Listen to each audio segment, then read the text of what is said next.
It is important to mention that the hierarchy that I present in this video is based upon my experience working as a teacher, basically what I see as being the most effective and the most relevant. This video is directed at rather advanced learners, so starting at A2 level and higher. As a complete beginner, I think you will be good if you just participate on a traditional language course. You will learn fairly fast at the very beginner level, but as you progress from the A2 level, things tend to get a little more complicated, and that's why I'm creating this video. In this video you will learn the most effective activities and the most relevant skills when it comes to learning a language. Basically, it's about optimizing your effort so that you don't waste energy with something that may be either too early for you, or maybe it's not getting you further in your learning career, so to speak. So basically, you will learn how to set up your learning based on your learning goals.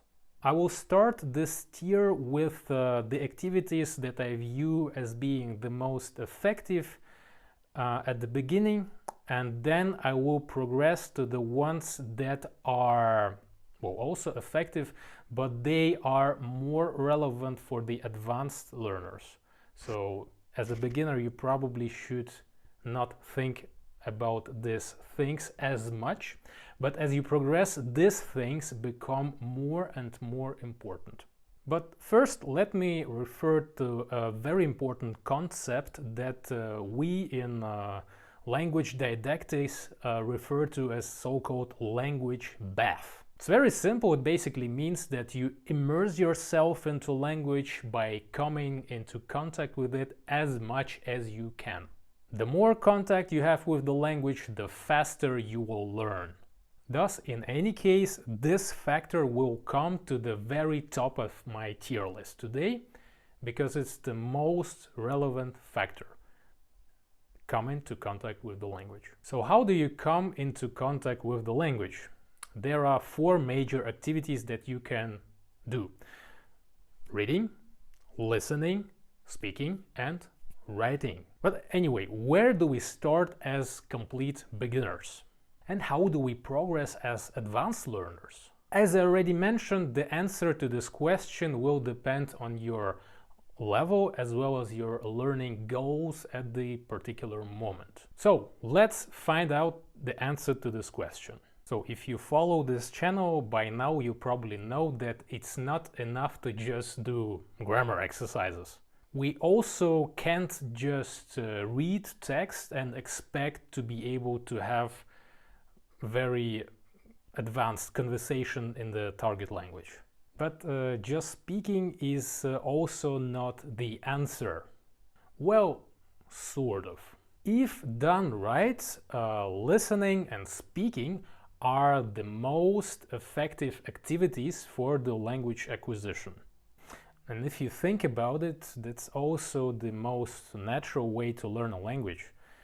Babies learn that way. They just interact with their surroundings, with their parents, with somebody else. They just listen and they reply something. Sure, however, but what if you are an adult? You're not a baby. After all, babies don't discuss the revenue drop at the company they work for. Sure, you could argue that very extroverted adults could learn the language just by communicating. But the problem is many adults are not as extroverted.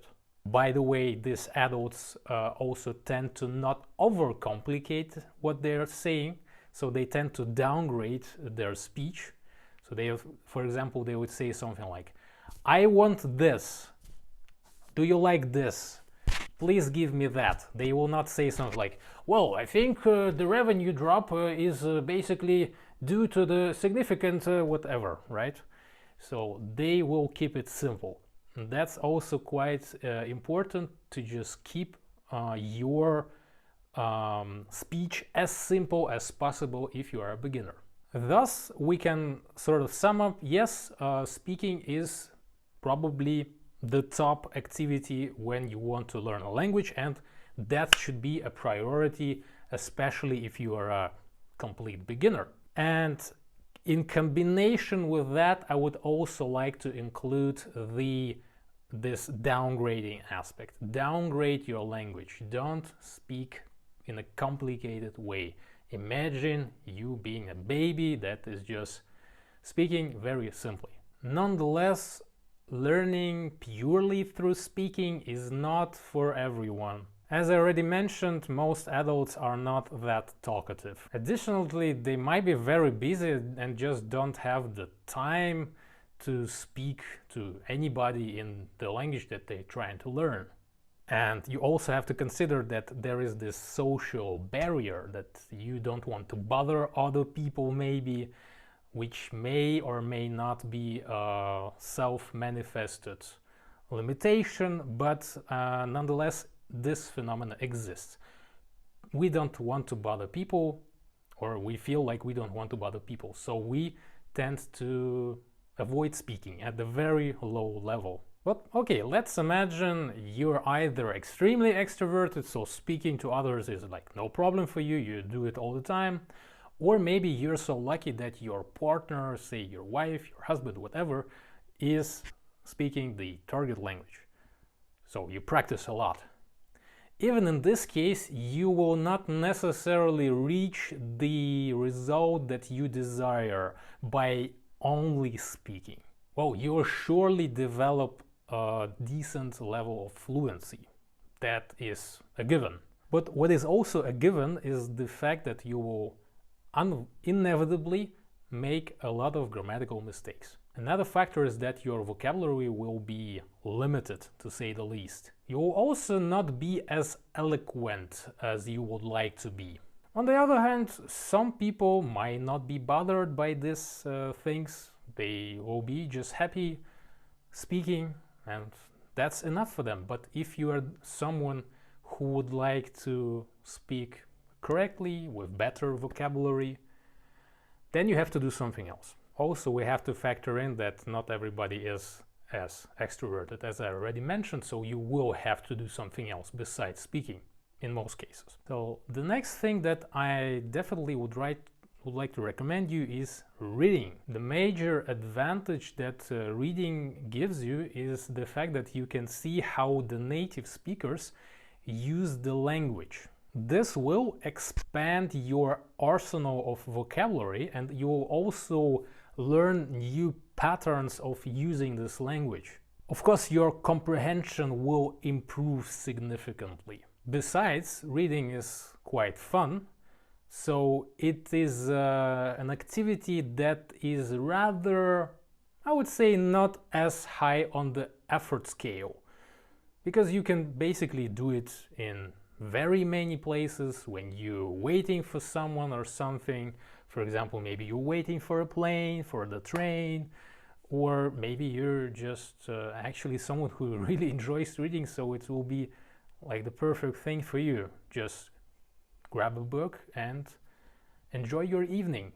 Another very interesting activity that you can do as a rather advanced learner is listening.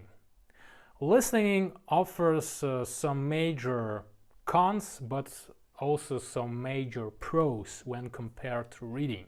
Well, the obvious advantage of listening is the fact that it's even less effort. You can basically just do some housework, you can work in your garden if you have one, and you can walk in the street, you can listen to a podcast, and that's very good. So it offers similar benefits. You get into this language bath, you get immersed into the language, you see how the natives use the language, you learn new vocabulary, you learn new patterns of using the language. Listening is great. But on the other hand, of course, listening is not as great as reading, because you're not as attentive, you're more passive, and this learning is just less intense, right? But it doesn't mean that it's not effective, by no means. Either way, listening and reading are regarded as different activities, so you should practice both anyway, right? But to just sum it up, I would say that if you're not feeling like reading, right, just listen to a podcast or watch maybe a series, maybe even with some subtitles. That would be nice. It's way better than not doing anything. And it actually can be very effective. So, speaking, reading, listening, they will give you great benefits. But as I already mentioned, you will still do grammar mistakes. There is absolutely no way around it. And in order to improve this, you will, of course, do classical grammar exercises. Why is that such a good activity? Well, the explanation is pretty simple. As you speak, you can't really concentrate on minute details of certain grammatical elements, and your brain just tends to kind of compensate, you can't just focus on what you're saying. Doing grammar exercises allows you to focus on exactly that. But grammar exercises don't have to be just, like working on a grammar book, writing stuff down, checking it. This is also very effective, right? The traditional grammar books work. They will improve your grammar. But what you should also do is practicing grammar exercises by speaking. So, for example, you could do this in a language course with a tutor or maybe with a friend, right? So that would be quite similar to grammar books, grammar exercises in the book, with the only difference that you will actually speak. And this is especially true if you start reaching a higher level of proficiency. Because as a beginner, sure, yes, you will probably learn quite a lot just through speaking, right? Also, you will not have to write anything, or you will not have to write that much, because the grammar is very simple, right? I mean, it doesn't mean that you shouldn't do grammar as a beginner, but as you progress, grammar work becomes really a must. However, another very important aspect is that when you work on your grammar, be it through grammar books or speaking, this verbal exercises, whatever you want to call it, you also have to have like normal conversations. You have to speak. That is very important because as you learn this grammatical element, you implement it in practice. So for example, you learn, let's say, just simple past in English or whatever language, and you implement it by maybe telling your friend how your weekend was, for example, or working with your tutor on a similar matters. So now we have spoken a lot, you have read, you have listened, you did your grammar exercises. What's next? Well, what's next is working on specific speaking skills, as I would like to call them. These skills will include things like giving presentations, discussing things, asking questions, giving arguments. Like, I find this better than that. On the one hand, this option is not as optimal as this other option. What do you think about this option? In my opinion, we should do that. So that's what I'm talking about. Maybe you participated in a debating club as a young person, maybe at your school. If that's the case, you might remember that you were rather clumsy at the beginning. You were not able to structure your arguments that quickly. You had to take a lot of time to find your words. Well, surely enough, in the language that you learn, you have to do exactly the same thing. You will have to practice discussions, give arguments, ask questions, and basically do these things, because like a normal chit chat is not the same as giving a presentation. You have to understand this. So you have to practice this separately. Practicing these things will allow you to basically build up certain patterns that you will rely on. Because, you know, also in your mother language, you tend to use the same things. As I do, for example, I tend to say pretty much, right? It's like a thing that I use, the thing that I rely on. And there are a bunch of things like that in my speech. So English is obviously not my mother language. But as you develop your speech, you will also develop these patterns. And developing these patterns is the result of working on this specific speaking skills. Working on this so-called specific speaking skills is usually combined with grammar work. Because you will have to use a lot of advanced grammar when using these elements, and it's just normal. But as we already mentioned, I would probably recommend just generally working on your grammar first, working on some basic grammar that you should know at your level, and as you progress, well, then you will probably address some certain grammatical elements more, and then as you combine it with activities such as discussions, this will really imprint in your mind. So after you have been addressing all of these elements, I would like to repeat them again. So you speak, you read, you listen, you do grammar exercises, you work on specific speaking patterns, right? But then you will also, of course, realize that you can't really write that well. The question is, do you need the skills even? You have to be honest with yourself. Okay, maybe you can say, yeah, I need it for the exam, but maybe that's just it. Maybe you work as a software developer, you don't write that many emails in your target language. Maybe most of the communication takes place in English. For example, if you live in Germany, well, maybe you don't even need this. What do you need it for? But on the other hand, if you think that you need writing, then yes, you should improve your writing. Another thing is also if you feel like you would like to really master the language, you would like to become really good at it, well, you also have to write. Remember, that's exactly the thing that your teacher told you at school probably, right? So they probably told something like, if you can't write well, you can't really speak well, or something like that. And that is absolutely true, because written language is completely different from spoken language. Nobody will speak in the same language as, for example, we would write a novel, right? The level of diversity, the level of variety of the words that you use, well, in speech you don't really need that, right?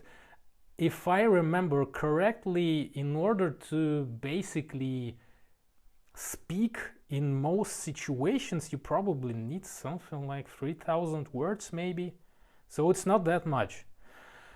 But if you want to really be a good speaker, if you really want to master the language, yes, you should practice some creative writing. Definitely, you should get a person who would give you regular feedback. You would write text and get feedback. That's basically what it comes down to.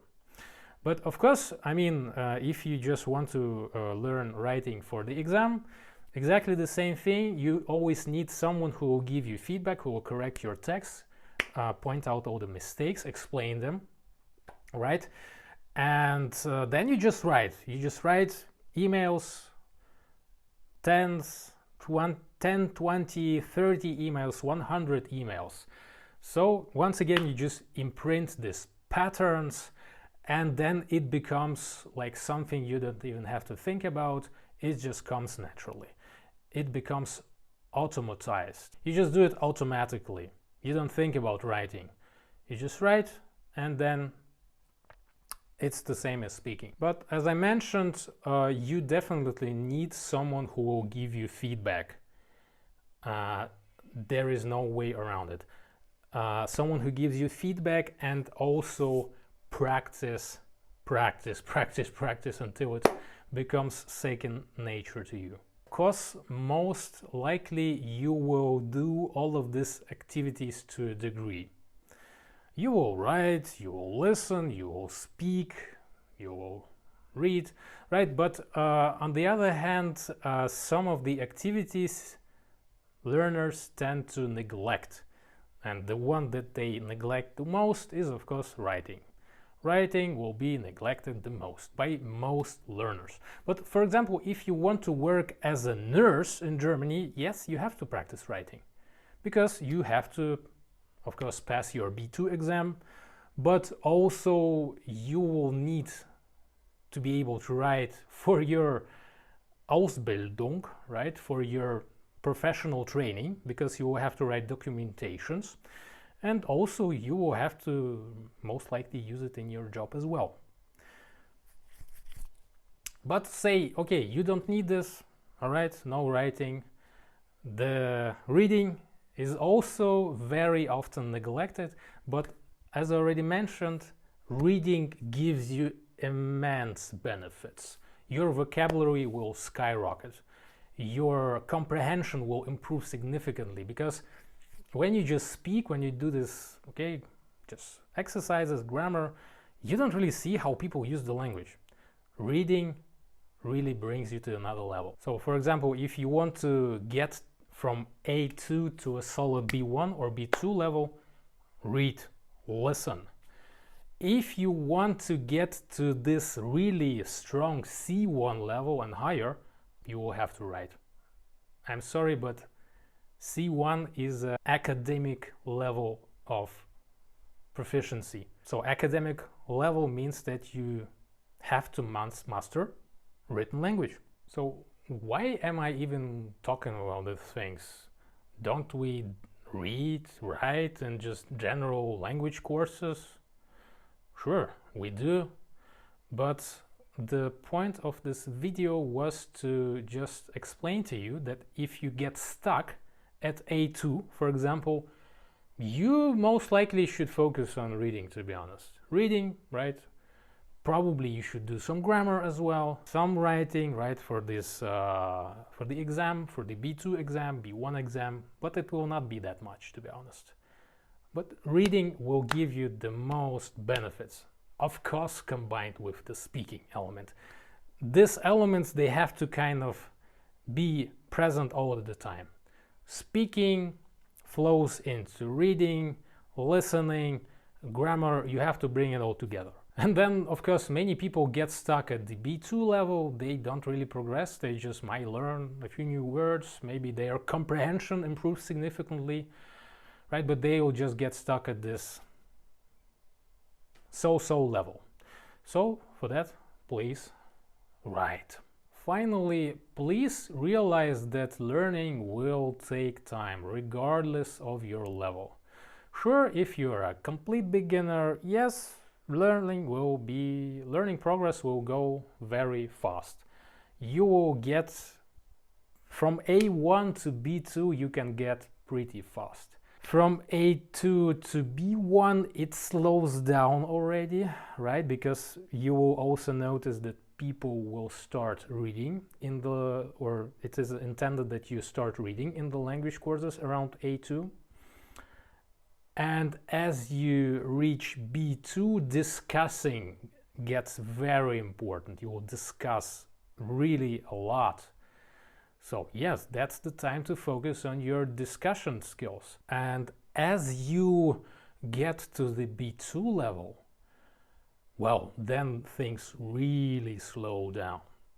Well, yeah, you might have heard of people who say they reached C1 in, I don't know, maybe a year. Listen to how these people speak. You will realize that, yes, at best it may be a good B2 level, but it is not C1. Because C1 implies that you can talk, first of all, about anything. You can talk at a very eloquent level. your vocabulary is really diverse, a lot of variety, you know all of the grammar. That will take time for sure. But on the other hand, of course, if you just want to pass the exam, yes, definitely. Just get to a decent level. Your trainer, your tutor, your teacher will realize this person has reached the B2 level of comprehension, this person has reached the B2 level of writing, speaking. Okay, we can learn for the exam. Learning for the exam will take maybe, I don't know, 2 months. You will have to work on the specific exercises that will come up in the exam. This, as I already said, will take around 2 months, maybe something like that, depending on how often you learn. And then you pass the exam. Many of my learners passed their exams with basically top score. But are they really B2 level? Are they really C1 level? That's arguable, right? So what I'm trying to say, the exam and the real life is not the same. But you can definitely study for the exam and pass it if your level is enough. Your level has to be enough. You have to be able to comprehend what is being said. You have to be able to read the text, speak at a certain level. Then you will pass the exam, of course. If you set very high standards for yourself, be prepared to be very patient. Thank you very much for watching this video. Please leave a comment.